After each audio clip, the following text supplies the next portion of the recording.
Hello बच्चों, चलिए प्रश्न को देखते हैं। कह रहा है कि रेखा युग्मों के बीच का कोण ज्ञात कीजिए। एक्स माइनस 3/2 बराबर वाई जोड़ 5/1 बराबर 1 - z/3 तथा दूसरा समीकरण है रेखा का x/3 बराबर y-1/2 बराबर z जोड़ 1/-1।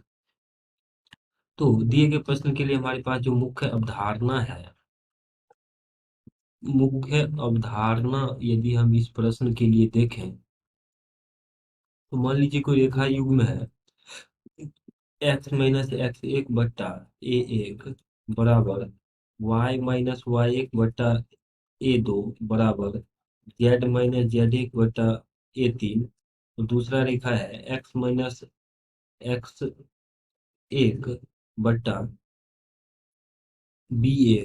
बराबर y यहाँ पे 2 ले लेते हैं। x-x2 बराबर y-y2 बराबर z-z2 जहाँ पर एक बी एक ए दो और ए तीन रेखा एल एक मान लेते हैं, एल एक का दिक् अनुपात है और बी एक बी दो बी तीन एल तीन का दिक् अनुपात है।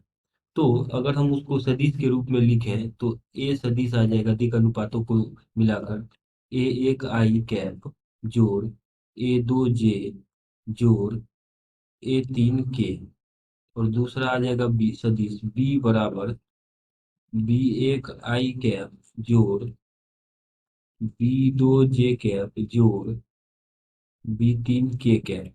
तो इन दोनों रेखाओं के बीच का कोण अगर थीटा है तो cos थीटा का मान होता है ए डॉट बी बट्टा मापांक सदिश ए गुना सदिश बी का मापांक।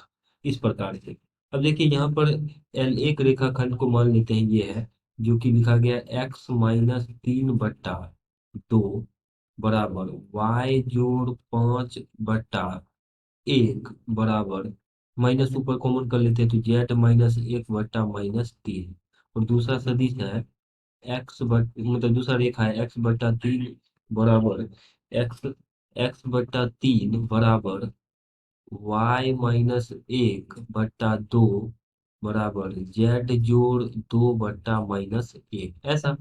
अब देखिए रेखाखंड मतलब रेखा ए और बी के लिए सदिश ए लिख लेते हैं तो ए आ जाएगा 2 i कैप, यहाँ से तुलना करने पर 2 1 और -3 है इसका दिक् अनुपात 2 1 अर्थात जे और -3 के कैप। ये सदिश ए हो गया।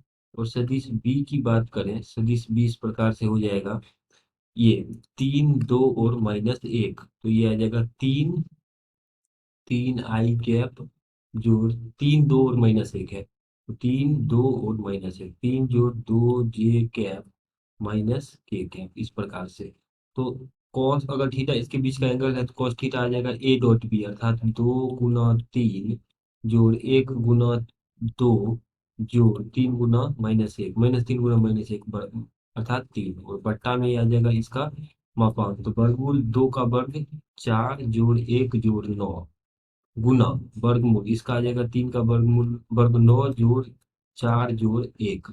अब देखिए कॉस थीटा इस प्रकार से आ जाएगा हमारे पास, इसीलिए कॉस थीटा बराबर सरल करेंगे तो 3 × 6 जोड़ 2 जोड़ 3, और ये बट्टा में आ जाएगा 9 4 13 1 14 वर्गमूल 14 गुना वर्गमूल 9 4 13 1 14 वर्गमूल 14।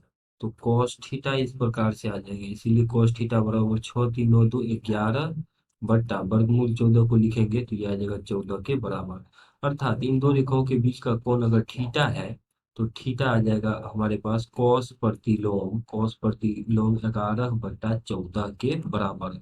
और यही दिए गए प्रश्न का अभिष्ट उत्तर है। आशा करते हैं कि इस प्रश्न का हल आपको समझ में आया होगा। धन्यवाद।